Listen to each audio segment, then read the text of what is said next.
Bulletin 70 rainfall depths. Megan, take it away. Great, thanks, Chris. Let me pull up my presentation here. Everybody see that okay? Great, okay, see some heads shaking. Thanks, Chris, and thank you to the DuPage County for allowing me to speak on the impacts of the updated Bulletin 70 rainfall depths. I'll go ahead and start with a presentation overview. We're going to start with some background information to set the stage for why this update was needed and is important. Then we're going to go through some historically used rainfall data sources and kind of understand what has been used in the past. And then we're going to discuss the original Bulletin 70, which was released in 1989, because this update was largely based on and used the same methods that the original Bulletin 70 used.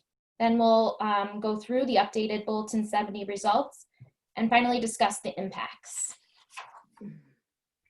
So I'm going to start with where my interest in Bulletin 70 and the rainfall data came. You know, back starting in about 2008, we as a region began seeing very large, significant rainfall events. And these were devastating events. And at the time, I worked for a consultant who represented a number of municipalities within DuPage County and the region. And we were being commonly asked by our clients, is a 100-year storm event really still a 100-year storm event? Or should we be designing our flood control projects to a higher standard to really protect the public? So, you know, just to remind everybody what those flood events looked like, in April 2013, there were 5.42 inches at O'Hare in 24 hours. And again, I referenced the event September 2008, where we had almost 7 inches in 24 hours, July 2010, July 2011. And so when I worked at that consultant, we undertook a study where we looked at Bulletin 70 and kind of tried to update it ourselves. So I'll talk about that in a little bit. But that's where my interest in this data comes from. So when we began looking at that, we also began looking at trends and what other people were looking at and doing with the data. So these two graphs come from the Illinois State climatologist. As you can see, I referenced them below, but they show the last 130 years of precipitation in our area. And as you can see, there's generally an upward trend in that data. The green line shows you the annual precipitation over time, and the blue line is your you know, your variance year to year. That's your annual rainfall. So you can see we've had highs, we've had lows, but overall the data is trending upwards. So the graph on the left shows you northeastern Illinois, and the graph on the right is Aurora, so a little closer to DuPage County. And again, that is upward trends for rainfall. So not only were we seeing the upward trend here in Illinois, we also were seeing it on a national level. This map is from NOAA, and it depicts the trends over the last 125 years. You can see that in our region, we're seeing an increase between 0.5 to 0.75 inches per year, per decade. So overall, you know, definitely seeing trends where rainfall is increasing over time. And that's what we're observing. So now we kind of look out and we see what we can expect in the future with climate change. This is a report that was published you know, by the government. It's the 4th National Climate Assessment. And overall it says with climate change, we can expect precipitation will continue to increase. Heavy precipitation, extreme precipitation will increase in the high amounts.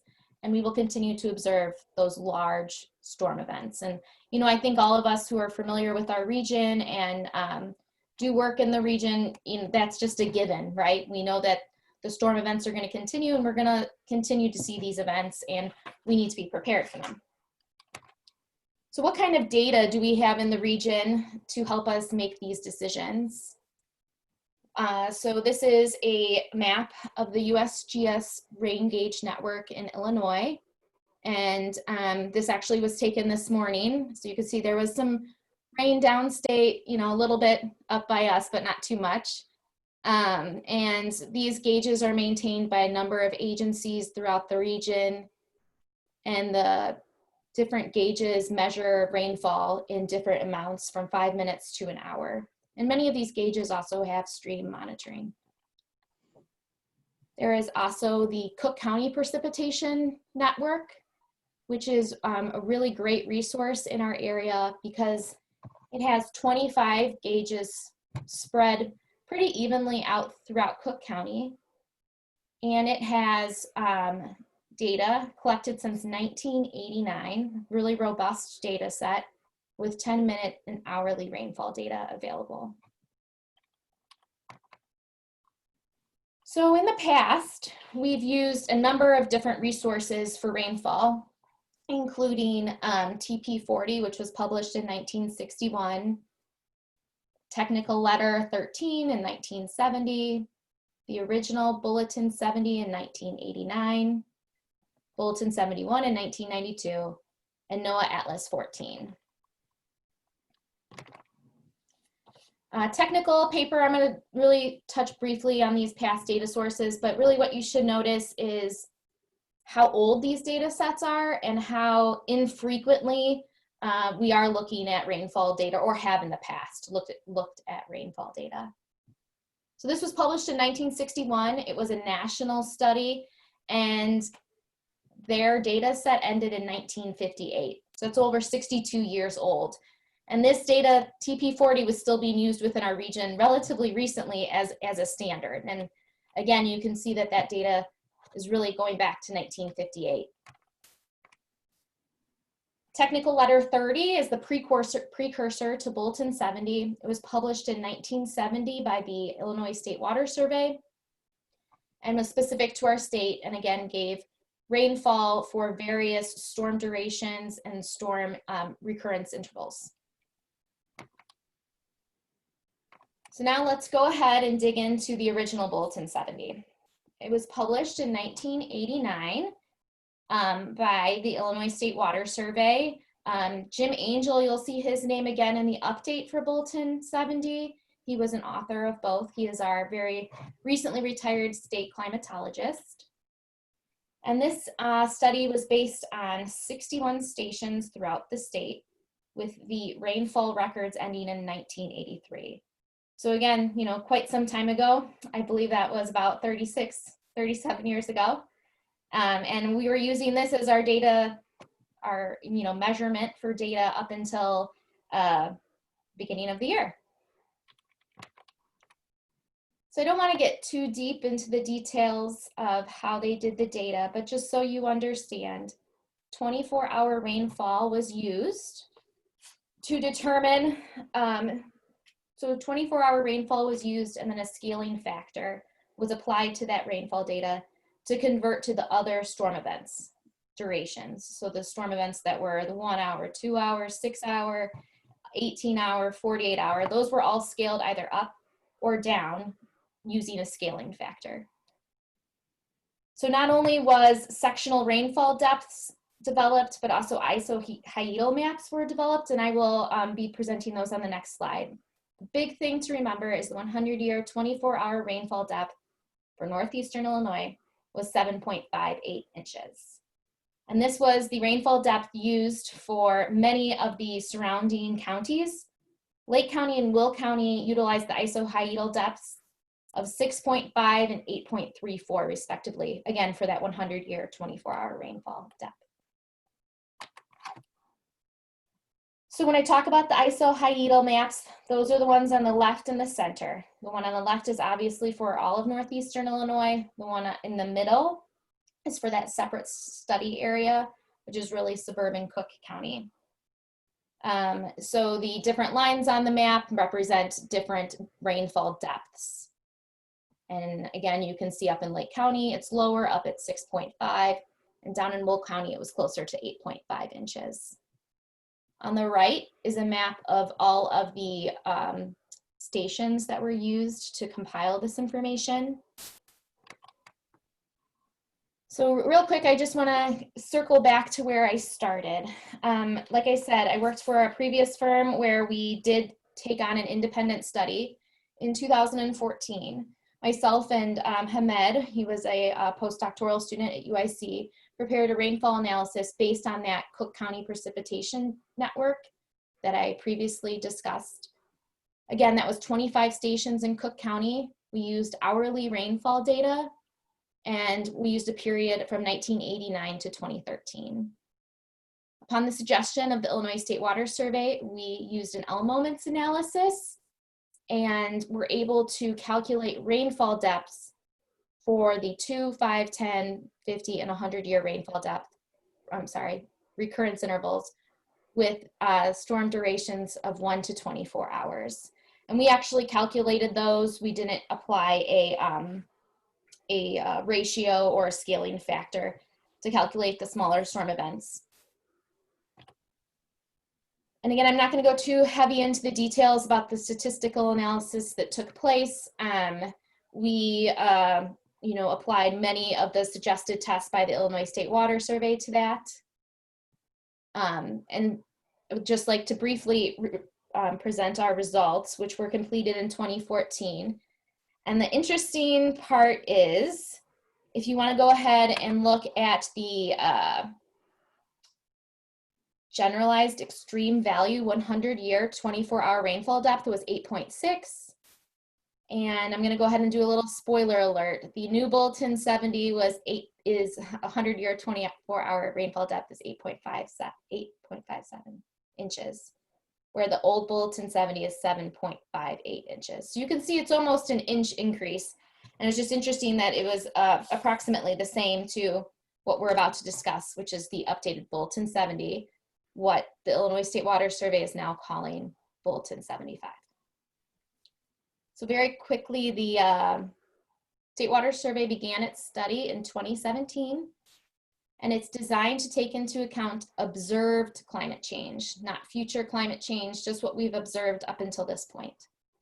This study was released to the public in March 2019 and finalized and published March 2020, and that's the report that I link to and reference in this slide. So new section rainfall depths were created, and they used a 24-hour data period from 1948 to 2017 based on these rainfall data sources. So they used a combination of daily precipitation stations, hourly stations throughout the state, and then again, that Cook County precipitation network.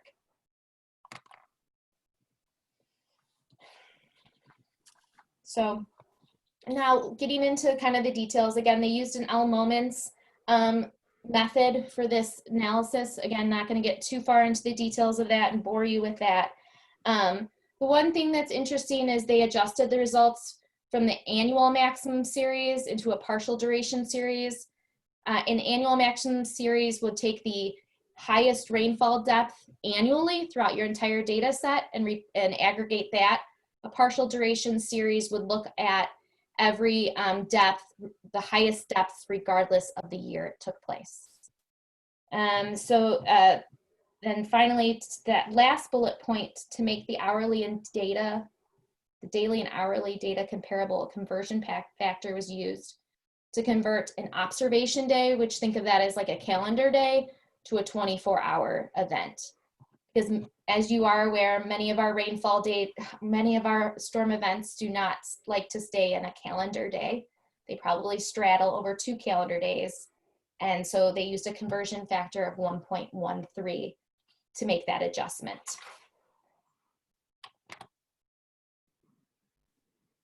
This slide here talks about the regional frequency analysis for the entire data period. This is kind of taking into account that climate change issue. It's acknowledging that from 1948 to 1982 and the 1948 to 2017 data sets are under 2 different conditions, right? We are acknowledging that climate change is affecting the precipitation data, and then these factors here are taking that into account. Finally, they also use scaling factors to scale up and down that 24-hour rainfall event. to get your other storm duration data. So finally, we're going to take a look here at some of the data from the updated Bulletin 70. The first column shows the original study in 1989.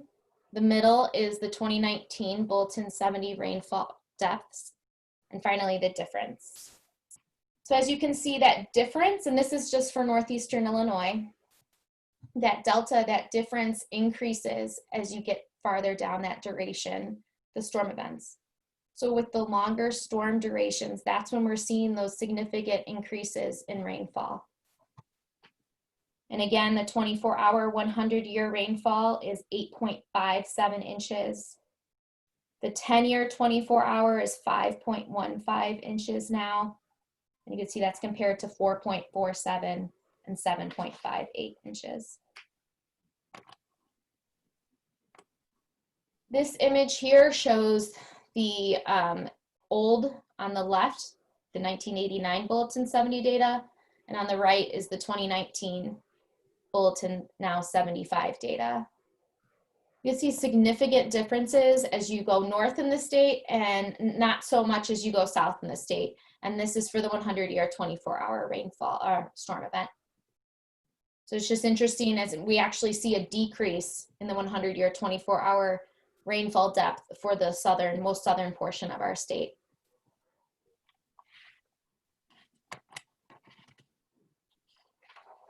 This is the old versus new. So again, that 1989 study versus the 2019 study. And it shows the differences in inches for the 24-hour storm event for different recurrence intervals. On the left is the 2-year, and all the way on the right is that 100-year.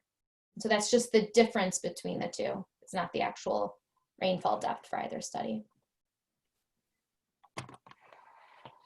So now let's get into some of the impacts of this updated rainfall data. So first of all, how is rainfall data used in DuPage County?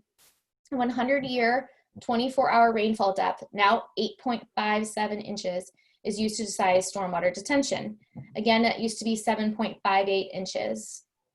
And then many smaller storm durations are used to size conveyance systems. This table here shows the new rainfall depths for the Bulletin 75.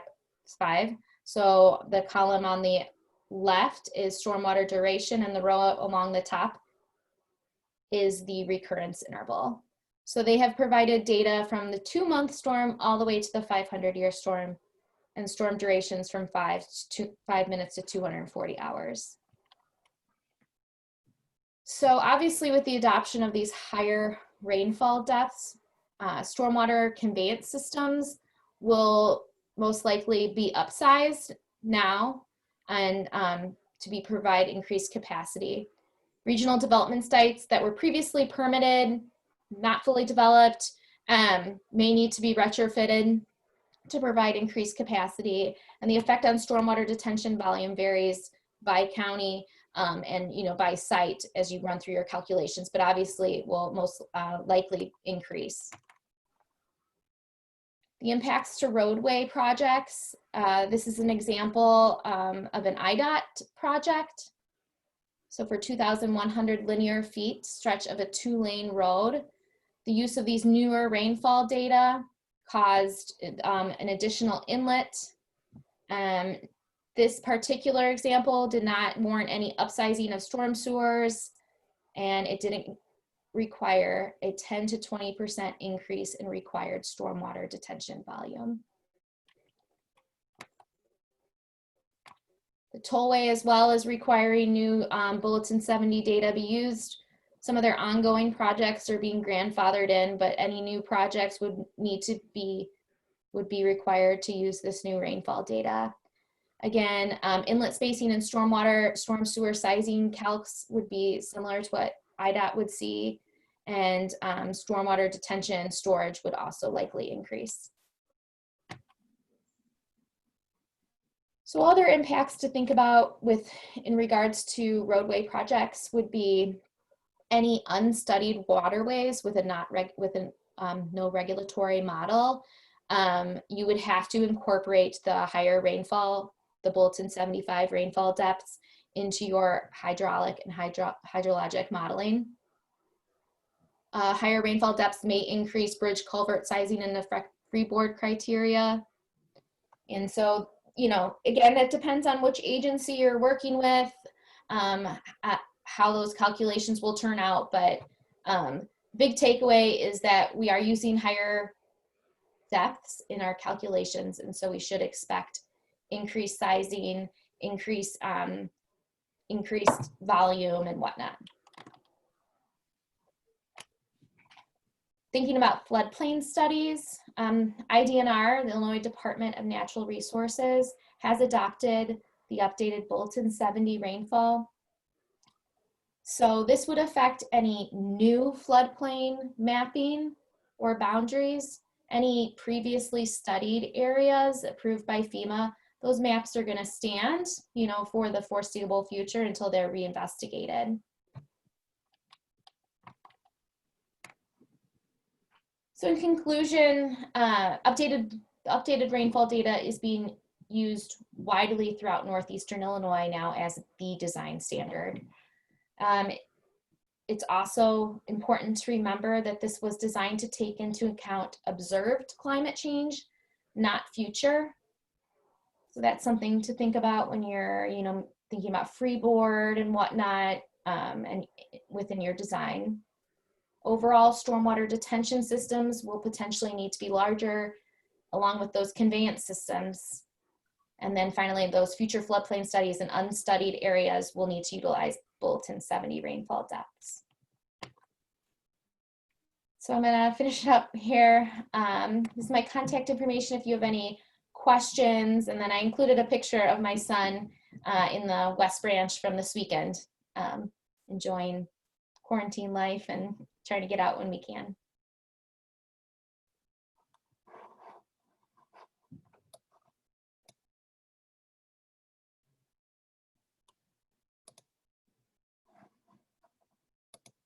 I think, Chris, are you muted? Oh, Chris's computer froze. Thank you so much, Megan. There's just a couple of things here. I'm going to unmute Sarah to talk about like our floodplain process and how our watersheds were impacted or not by this study.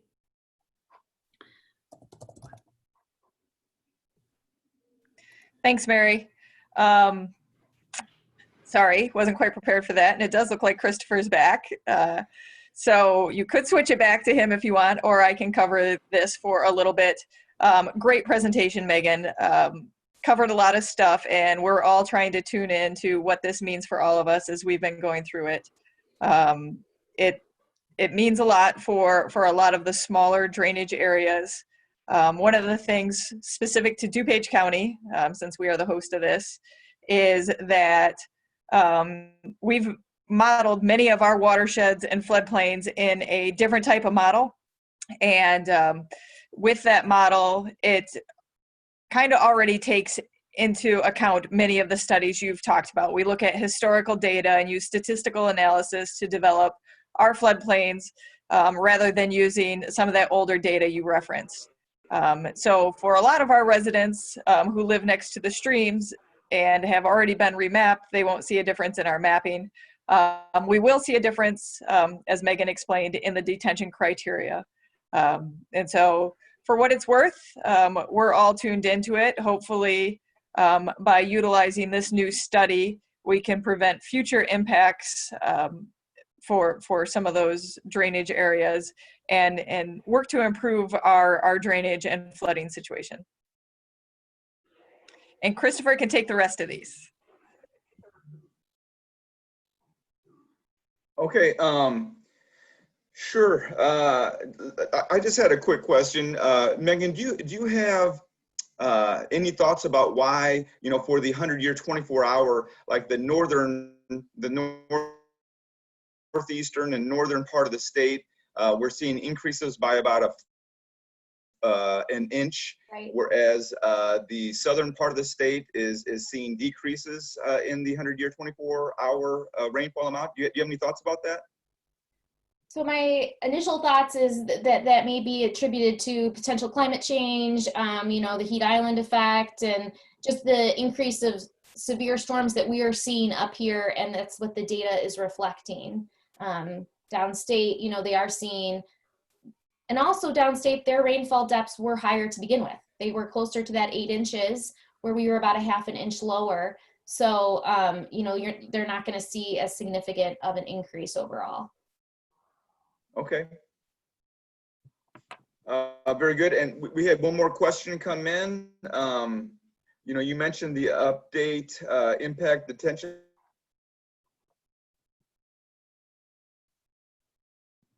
How the update will impact the detention basin design. Does the Bulletin 70 update impact design of water quality BM also? So the green infrastructure type practices will need to be sized for larger, because they're going to have larger volumes coming to them, and be able to convey that. So like bioswales, if they're conveying water to an ultimate detention system, they will need to be potentially upsized to safely convey that larger flow.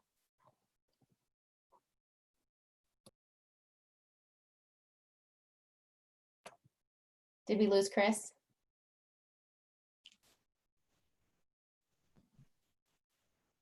We might have lost Chris. Thank you, Megan. That was all the questions that we had. And so with that, we are going to move on to Eddie Clenny and Susie Raleigh. If you guys would like to take over the screen. Perfect. Thank you very much. Thanks. Let me just get this up here. And everybody can hear me okay?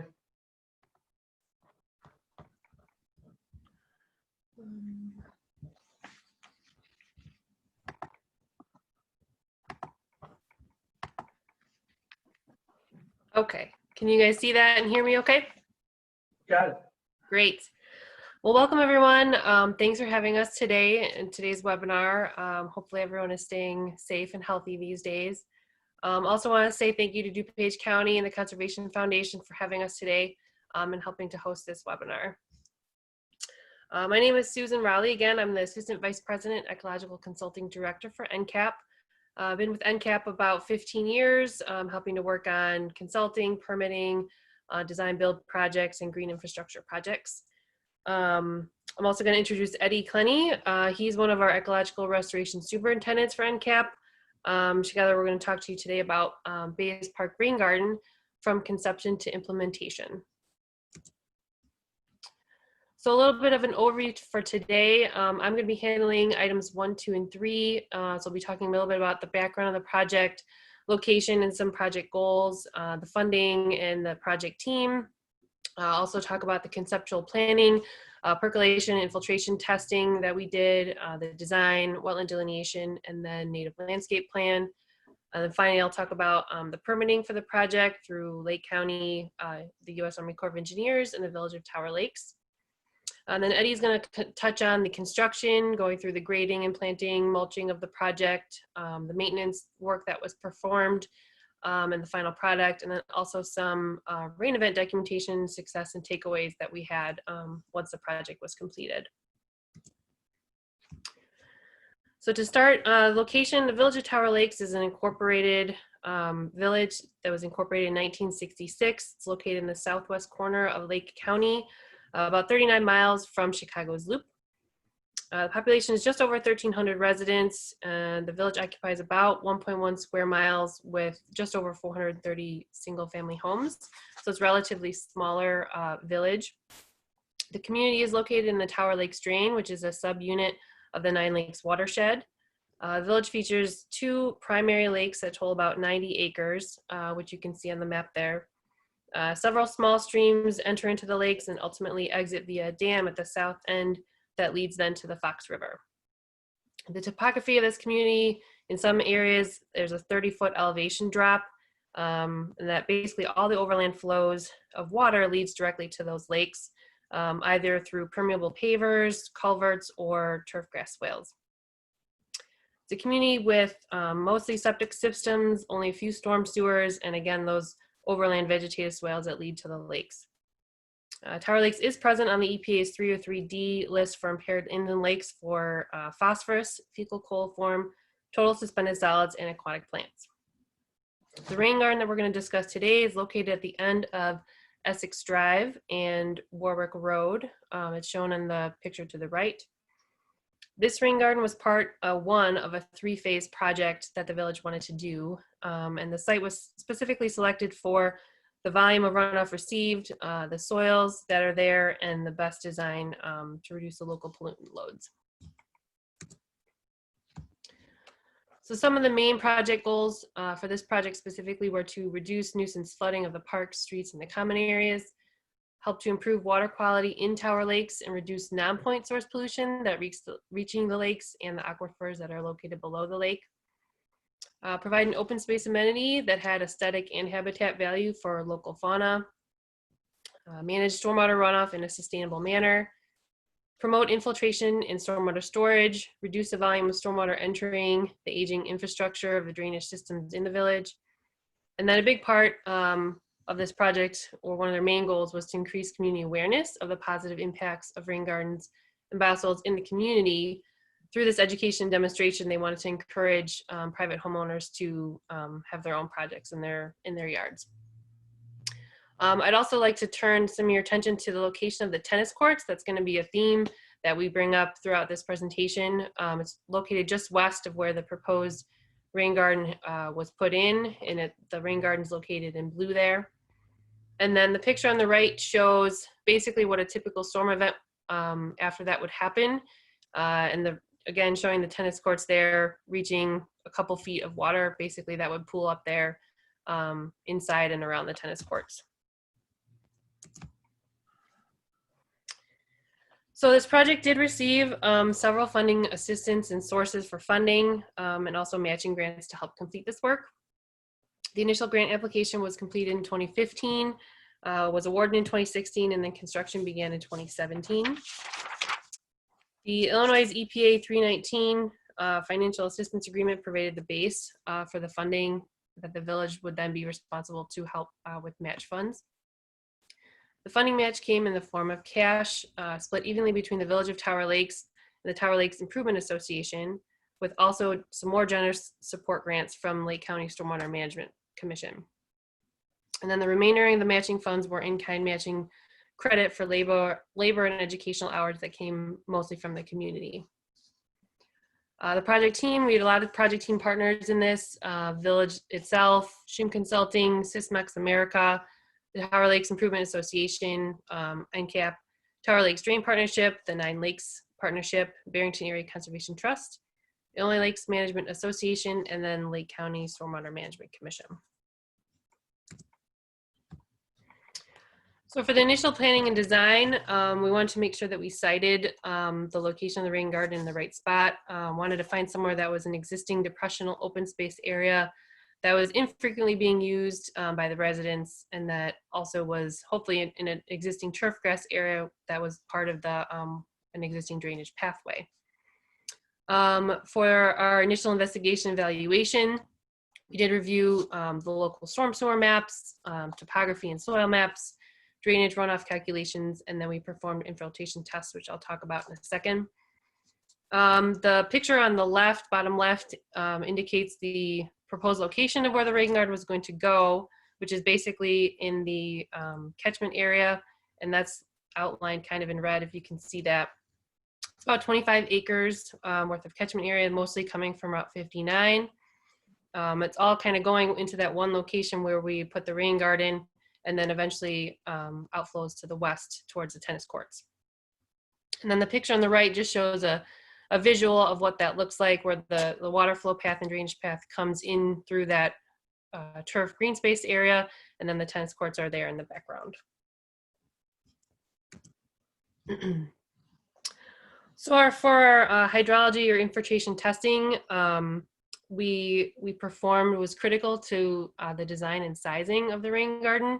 It helps us to determine the saturated infiltration rate and also determine if an underdrain will be necessary or not. It's a pretty simple process and procedure that we went through to do this. Involves digging a hole approximately 24 inches deep if you're able to get that deep, either with a machine or by hand. Filling the hole with water and then being sure to measure that depth of that water, and then measure the drawdown time of the water over a specified amount of time, if it's minutes or hours, depending on how long it takes for that water to draw down. From there, you can extrapolate what that infiltration rate would be for that area. And then these are just some pictures of us performing that work. The design of the rain garden, we finally determined that the drawdown time or infiltration rate was 16 inches per hour, which is very high.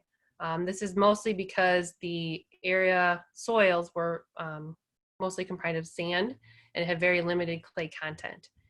So this rate was very high.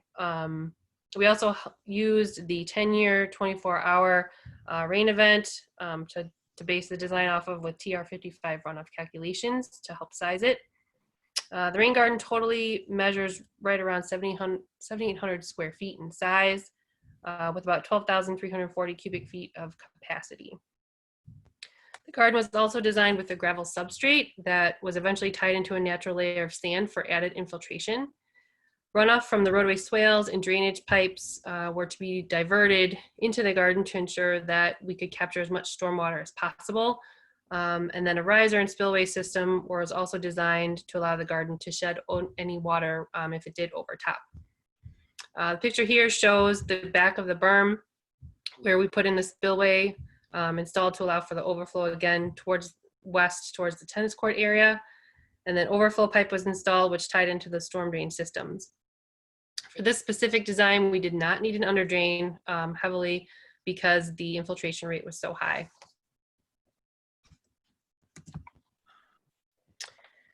And finally, a wetland delineation needed to be completed. That was completed by others for this project, but there was identified that it was an existing, basically mowed grass wetland that we wanted to make sure we incorporated into the design.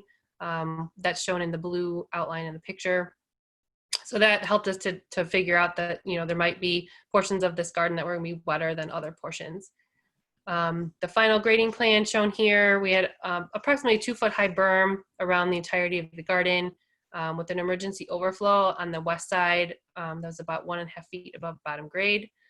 And then finally, we wanted to make sure that we avoided the existing trees, since this was a mature sort of park area that was being utilized for this. We wanted to avoid impacting any trees or any of their tree roots to make sure that those were sustainable afterwards.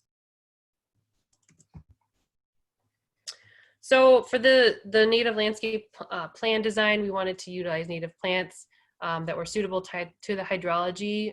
Again, noting that it was going to be variable based on there being a wetland there. So some parts are going to be wetter, some parts are going to be drier.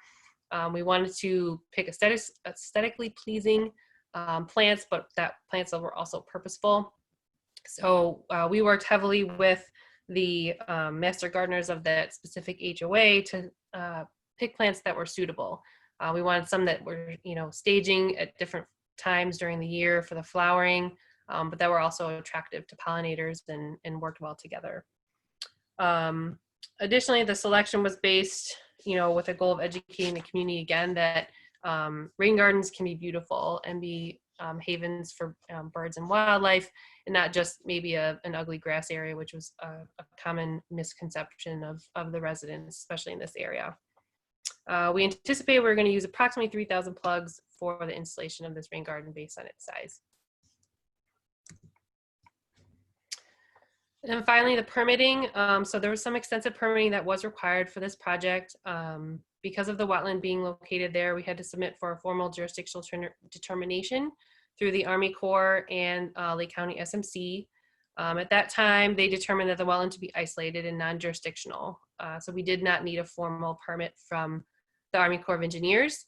However, we did need to submit and get a watershed development permit from Lake County SMC and the Village of Tower Lakes. Additionally, there was threatened and endangered species reviews that were completed through the Illinois Department of Natural Resources and the U.S. Fish and Wildlife Service to ensure that there was no protected resources that would be impacted by this project. All the permits were then posted appropriately on the project site. And then lastly, as part of the design and permit review period, there was a 2-year maintenance monitoring plan that was implemented for the project. And this is a little bit shorter than the 3 to 5 years you might see on a normal planting, and that's because we were using containerized plants, so we could get a little bit of a shorter review period through the agencies for that. This time I'll turn it over to Eddie, where he's going to talk about the construction, maintenance, and successes and takeaways from this project. Thank you, Susie. Again, my name is Eddie Clinny, and I've been with NCAP since 2012, and I have aided in several rain garden installations over that period of time. But with that said, Bays Park Rain Garden stands out as one of my favorites. Signage recognizing the generous support of the EPA 319 grant and the support of Lake County Stormwater Management was created and displayed at Bays Park for the duration of the contract period, and you can see that sign in the bottom left. Over the course of this project, we went ahead and did 500 linear feet of silt fence around our construction area to help keep any erosion and sediment contained within our construction area. And on the top right, you can see our excavation process going underway, where we excavated approximately 330 cubic yards of soil. A lot of that soil was used in the creation of the berm, the 2-foot berm that Susie had mentioned earlier, but the remainder of it was used on site to restore a park turf area that was eroded and overly saturated. We also ended up, the neighbors to the north, Susie, if you'll go ahead and go to the next slide, you can see the neighbors to the north, we ended up tying into their existing storm drains, tie those into the garden directly to help with their flooding and water filtration issues that they had as well. You can also, in the bottom right picture, you can see our erosion control blanket that we installed, which was an S75 blanket. We used 16 of those with a turf seed. And our replacement for the topsoil that we excavated, we ended up using a 33% compost mixed to sand mix, so 67% compost, 33% sand. The back of the berm had a spillway installed to allow overflow down the hill towards the tennis courts, and an overflow pipe was installed directly into the storm drain system. As Susie mentioned earlier in the presentation, plant criteria varied from one end of the rain garden to the other, with the mix of direct sunlight to heavily shaded areas. So with this, we need to be very mindful in our plant selection to ensure survival of all the plant species that we would be installing. We did initially install 3,000 plugs, and the species that we ended up going with were obedient plant, prairie dropseed, New England aster, nodding wild onion, swamp milkweed, blue flag iris, wild bergamot, foxglove's bear's tongue, cardinal flower, wild geranium, purple prairie clover, wild white indigo, and rough blazing star. The majority of the plugs that we ended up going with were the obedient plant, New England aster, swamp milkweed, blue flag iris, wild geranium, because of how those could handle the more saturated soils. Along with the completion of the plug installation, we went ahead and did 315 feet of temporary goose enclosures to keep out the geese and other wildlife from grazing on the plants to help ensure survival to maturity. After that, we also did go ahead and install 20 cubic yards of premium hardwood bark mulch, mainly for aesthetic purposes. The maintenance performed on this was relatively minimal. We went ahead and we would do a spring clean out in 2018 and spring of 2019. This included of leaf removal, debris removal, any garbage. At this time, we would also go ahead and perform hand weeding. And approximately 90% of all the weeding that we did was by hand. Occasionally, we did hand wick or use a spot herbicide application of either glyphosate, which is a non-selective herbicide, or a broadleaf selective herbicide, which was water safe, aquatic approved, Trichlor 3A.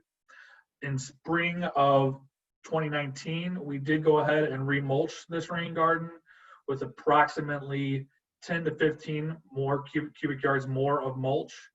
And at this time, we also went ahead and replanted approximately 300 plugs in some areas where the water pooled and some of the species were not thriving. So we went ahead and planted a few more wet species, iris, wild geranium. And then at this time in 2019, we also noticed obedient plant was starting to have some excessive growth and overcrowding in the rain garden. So we actually ended up removing probably 50 to 75% of the obedient plant at this time.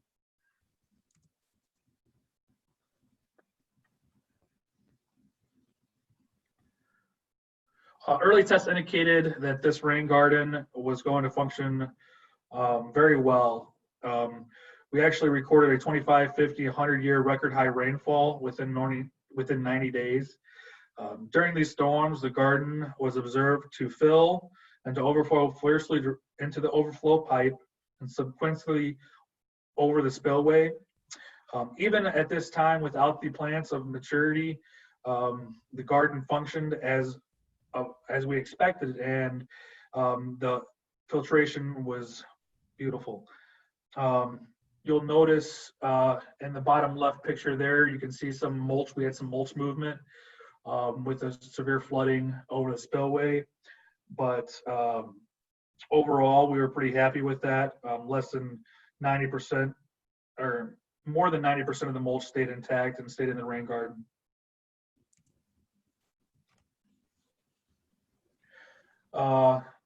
Again, you can see in this photo here of the rain garden, there is some mulch movement. You can see some of the bare areas of dirt, but overall, the mulch is intact. Plant survivorship is high. I want to make note of this picture here. Within the previous 24 hours of this picture being taken, we had 1.74 inches of rainfall, and within the previous 48 hours, we had greater than 2 inches of rainfall. So with this, the plants were completely submerged, and again, they're juvenile, not mature. If you'll look, this photo, both of these photos were taken within 24 hours of that 2 inches, or 48 hours of that 2 inches of rainfall. And you can see the tennis courts in the back. There's no pooling, no ponding of water, and you can see the rain garden, all the water infiltrated and moved beautifully. So we didn't have any issues with that. So normally you would expect, 4 feet or so of ponding with a rainfall like this by the tennis courts.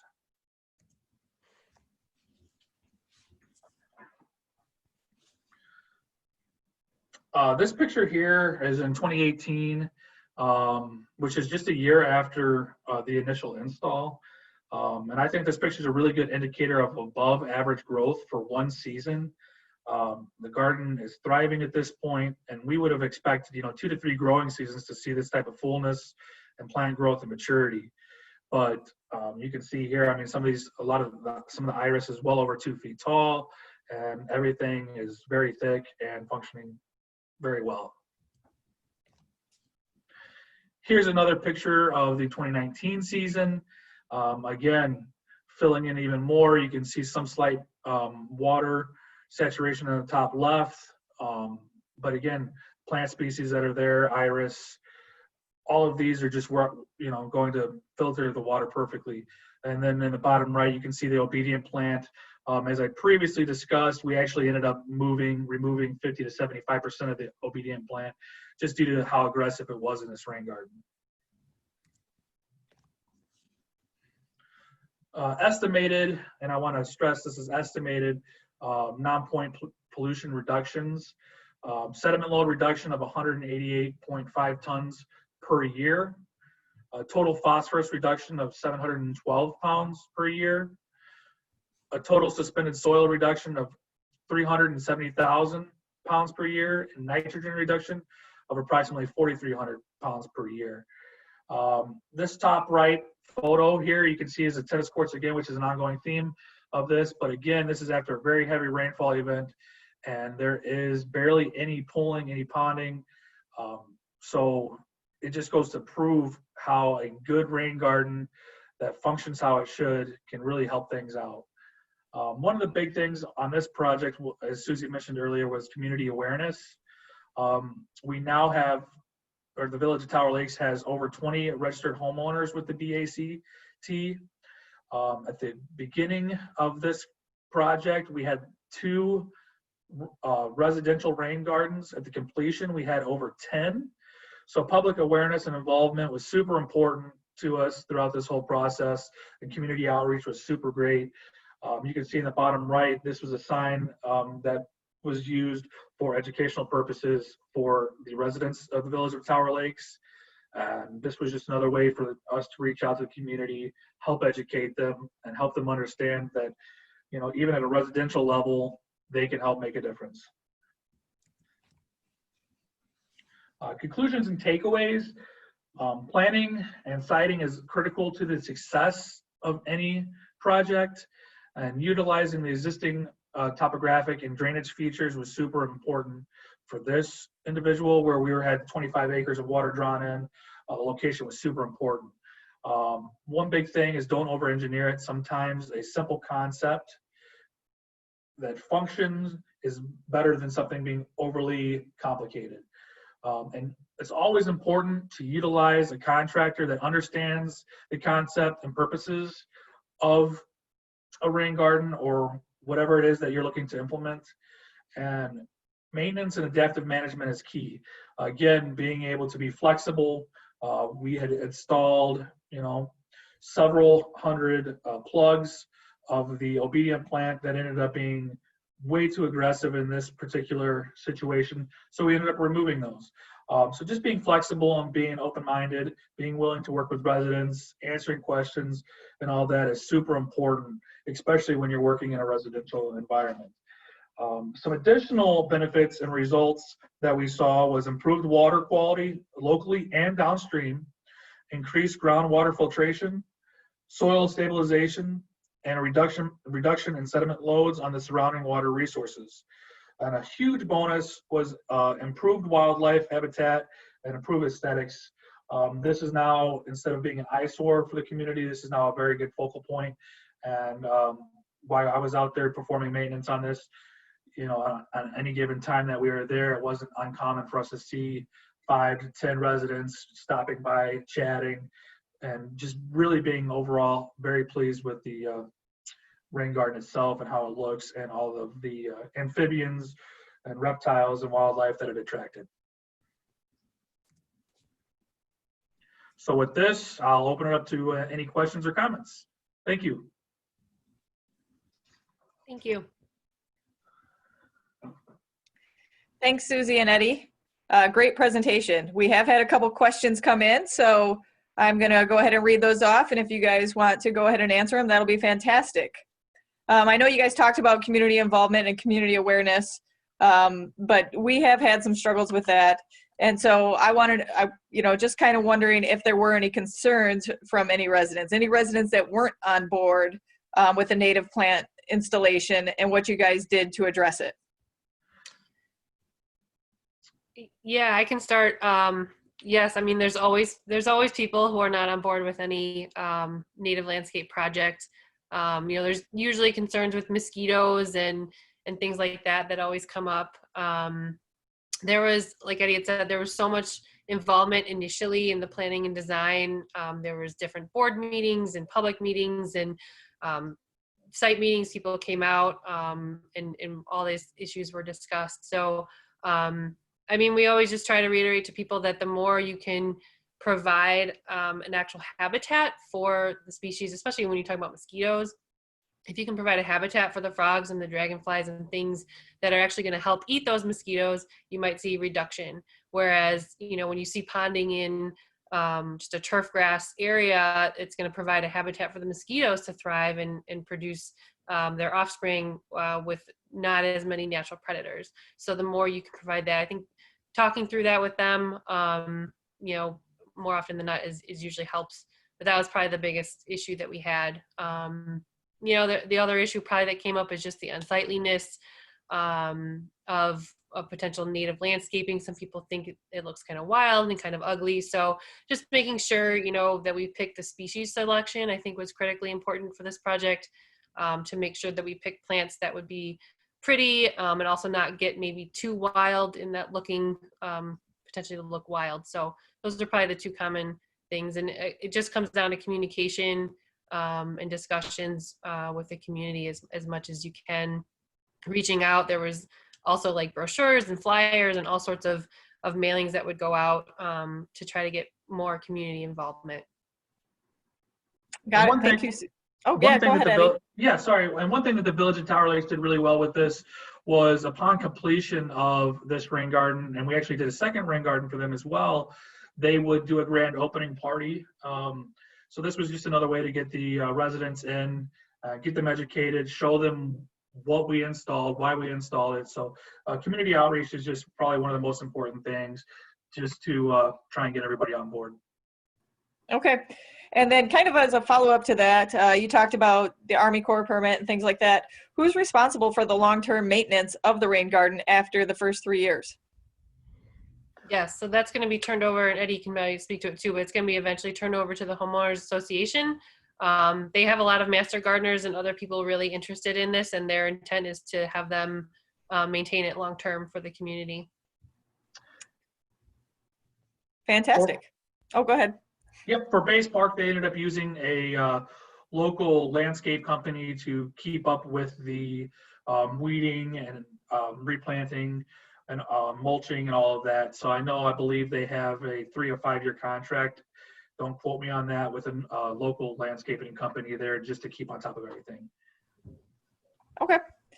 And still kind of keeping on this specific rain garden before we go to the final question, how would this garden be different if the soil was clay?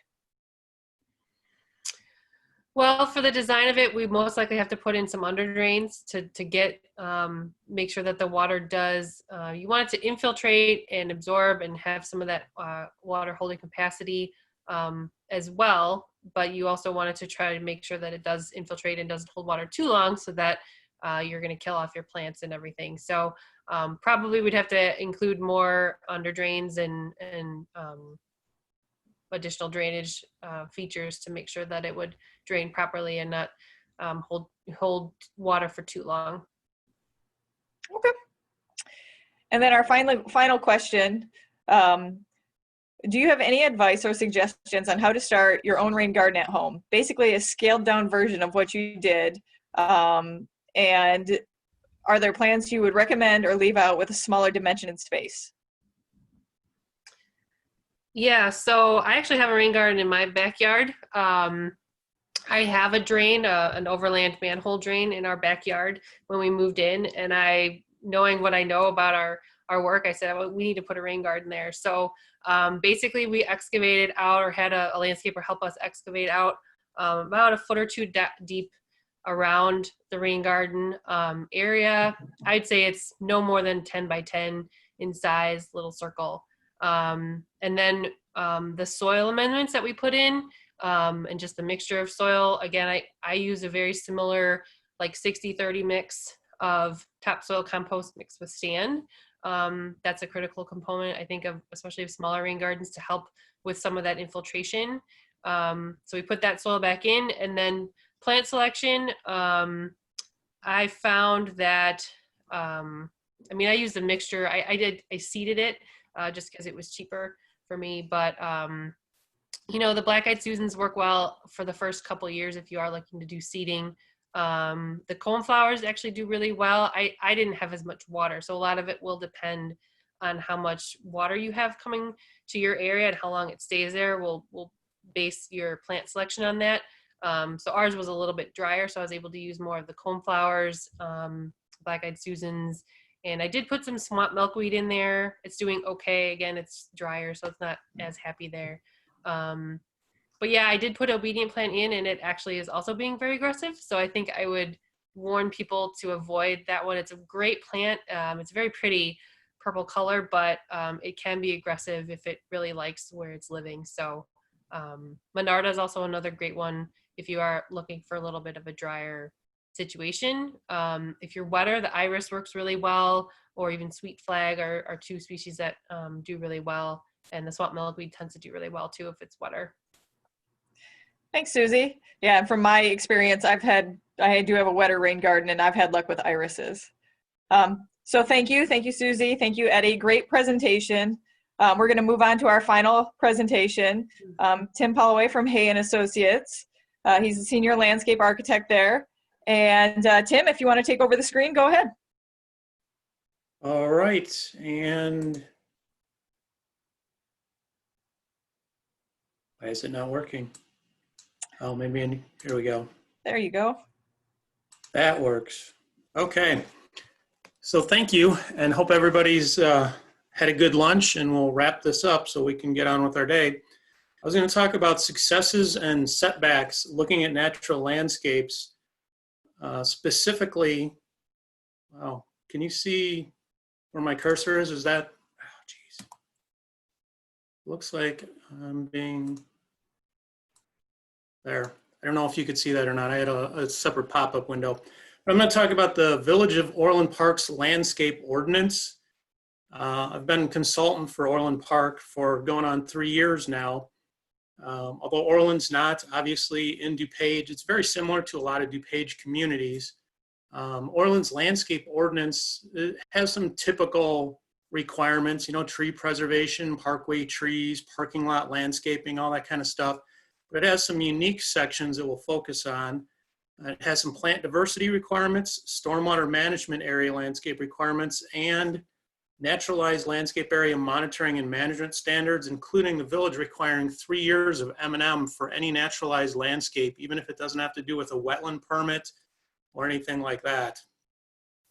So first, the plant diversity requirements, as kind of typical thing like min and max number of species based on the total number of plants in a category. So you can't have all of one thing, the different categories. But then one of the interesting things is they do require 30% native species in each category.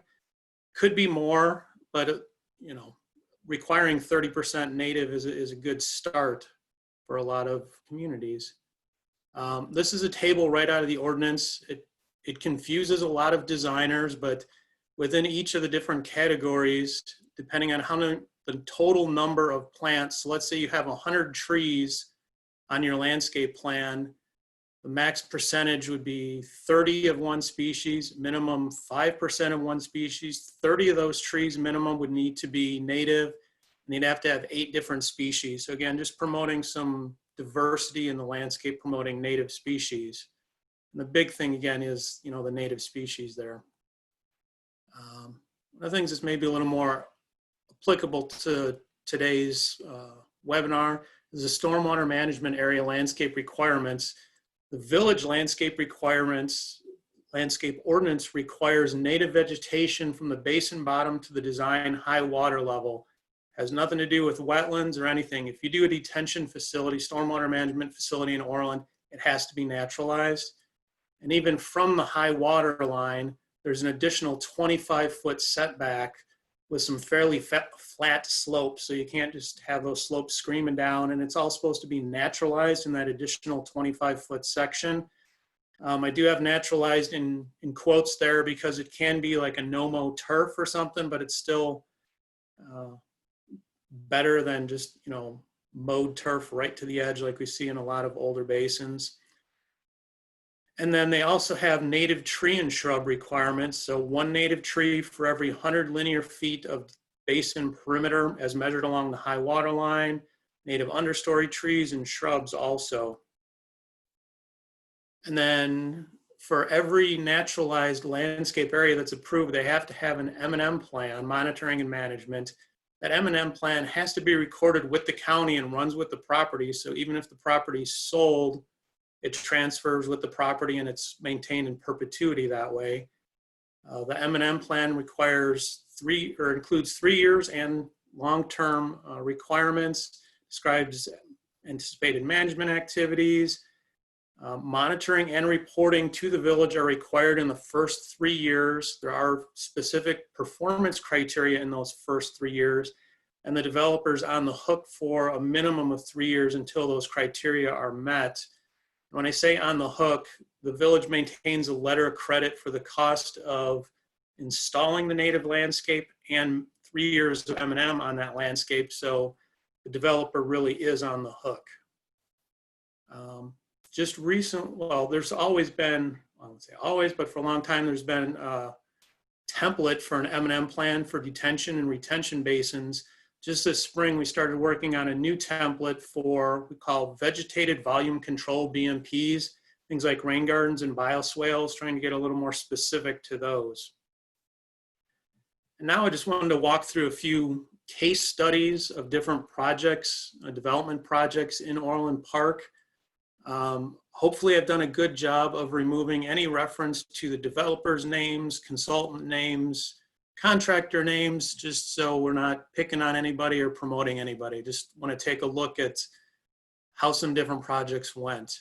This first one is a commercial plan unit development. Basically, the developer brought up the land, subdivided it into lots, put in a lot of the infrastructure so that different businesses could just buy a lot, put up their building, and be off and running and not have to worry about a lot of the other stuff.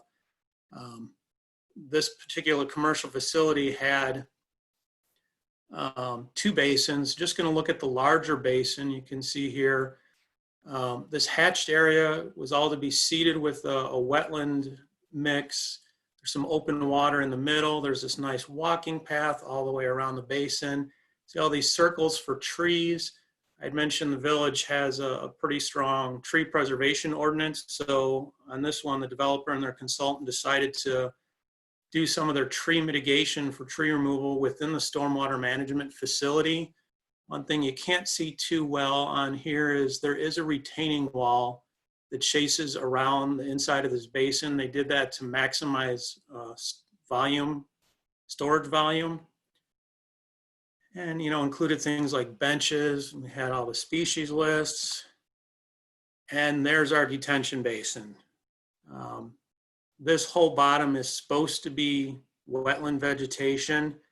It's shallow, unvegetated open water. You can see a lot of the trees that they planted in the basin aren't doing so well. A lot of them were top killed and are resprouting from the bottom. One of the issues we've had, Orland's in Cook County, and part of the Cook County WMO, Watershed Management Ordinance, is they require a volume control, which can be up to a foot below the gravity outlet of the basin. And the idea was that, oh, that foot would infiltrate. Well, in the heavy clay soils that are commonly found in Orland Park, not much infiltrates. So like this big area that was supposed to be seeded, and I'm sure it was seeded, but it's perpetually underwater, so seeding is not going to work there. And at the outlet here, you can see or that's one of the inlets, but you see that retaining wall all the way around it. And this facility's just not quite living up to what everybody hoped it would be. So that's case study number 1. Case study number 2 is a senior living facility. Again, 2 naturalized basins. There's a smaller one and a larger one. There's a major utility corridor right here with some big ComEd towers. But again, you can see that the side slopes were to be planted with a prairie mix, the bottom seeded with a native wetland mix. And in June of 2018, the side slopes were really struggling. You can see the blanket. I mean, it was seeded and blanketed. The prairie seeding on the slopes just didn't take. The basin bottom is largely dominated by cattail, which from a wetland mitigation type standpoint, or you might think cattails are bad, but cattails in a stormwater management basin aren't the worst thing in the world. Plus, when you got out there, there was a lot of bulrush mixed in with it too. So not terrible, but the side slopes were troublesome. Contractor did go and reseed them, cut everything down, reseeded it last year. They'd done some herbicide application out in the basin to try and knock the cattails back to let the bulrush have a little bit better chance. And this year we'll see how it's going. Hopefully we're going to see some improvements. Case study number 3, a residential development. It was a naturalized basin in a small neighborhood park with some nice single-family homes surrounding it. There were some off-site drainage issues. The area to the north here is where this basin drained through and then continued to flow up here. And there was some blockages downstream that caused water to back up into this basin. And the other thing, it is a nice little park. We'll be able to see this, and there's a little gazebo and a little playground here. So these folks, you know, all paid a premium for their lots to be next to this natural area and park. And there's our natural area and park.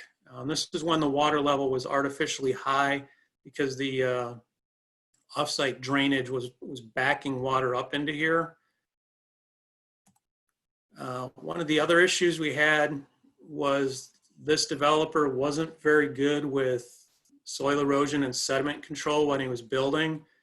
You can see right here towards the top of the picture, that's the top of a 12-inch flared end section inlet to the pond that is almost completely buried in sediment, and all this milky mocha stormwater runoff coming into the basin really doesn't help the native vegetation that the contractor worked really hard to get established. So, you know, just different challenges. And here's the 12-inch was back in this corner. You can see here's another big storm sewer coming in, and you can just see the mocha coming out into the basin. And this whole thing has been planted with wetland plants. The contractor actually proactively switched things up and put in a bunch of aquatic plants since this was ending up being deeper than intended. But again, when you get this kind of water quality coming in, it's really hard to get anything established. And so now last year they did, in July of 2019, they did get the water level situation downstream corrected a bit. So this is where the water level was, dropped down to here where it was supposed to be. But still, you can see some areas of the shoreline still struggle. Other areas are doing well. So we'll see what happens this year, but hopefully we continue to make progress. One thing that the developer maybe didn't correct, again, before I talked about that 12-inch culvert that was buried, here it still is last year. Still buried, but look at all the wetland vegetation that's coming in on top of the sediment. Too bad that it's still buried up there though. Fourth area we'll look at is an auto dealership. It was an expansion of an existing auto dealership, an existing detention pond to remain that was to be naturalized.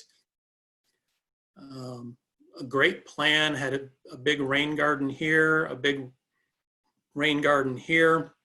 It's called a rain garden, kind of a bioswale. A bunch of drainage comes down off the parking lot and through here, and both of these filter runoff before it gets to the existing pond that was open water. The slopes all around it are supposed to be naturalized. And that's how it looked in fall of 2018. For those who are into plants, we've got our purple loosestrife, we've got our Phragmites, we've got our teasel, you know, all the good stuff. That's sarcasm, sorry, that's really invasive weeds.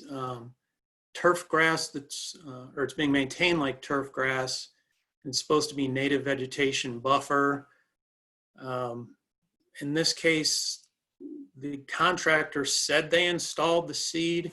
This project was completed by, let's just say, a traditional landscaper that didn't really have expertise. I suspect they may have gotten the seed and thrown it right on top of the turf, and that's just not going to work. There's one of the rain gardens, the one next to the parking lot, mowed like turf grass. So obviously the maintenance company didn't know what they were supposed to do. The turf side slopes are just covered in teasel rosettes, so more invasive species coming in, and they're not even bothering to pick up the litter that's, you know, at the bottom of the BMP. So when an owner doesn't know or doesn't care, it can be a struggle. Last year, at least, we got them to stop mowing areas that weren't supposed to be mowed, but there's no sign of seeding success. last fall. So a nasty letter was sent to the owner, and we'll be working with them again to try and get this one back on track this year. And then a healthcare facility. This was a large regional hospital, and this facility is big enough that it has its own parking garage, extensive traditional landscaping, rooftop garden on the parking garage, this naturalized stormwater basin, big rain garden, BMP over here, and then all this cross-hatched area supposed to be planted with prairie grass, so big native landscape on this corner of the complex. And there's our basin, pretty much 110% covered by cattail. All this mowed turf grass is supposed to be the prairie grass. We followed up with the site manager for the facility. He didn't even know that he wasn't supposed to mow here. So over the winter, I did get a call from a reputable native landscape contractor who was being asked to bid it. So hopefully this will get squared away in the coming year also. Mentioned that big rain garden. Yep, there it is. There's the inlet. There's the overflow, and there's under drains coming out from this. So this thing's supposed to be all native vegetation that would fill up and then seep through the ground, go over to that detention basin. All of it's probably going to have to be reseeded. I even sort of questioned what kind of topsoil respread the general contractor did. This isn't dead grass. This is the color of the topsoil that was respread in the area. Doesn't look very topsoily to me, but again, we'll just keep working with them and try and fix it and get things back on track. The last one that I've got here is a residential development. The developer did not complete the open space native landscape that he was supposed to. The village ended up cashing in the developer's letter of credit and then awarded a planting and monitoring and management contract themselves to start doing the work. Works to start this spring. One thing that's tough when it's always uncomfortable when you're going after a developer's bond or letter of credit.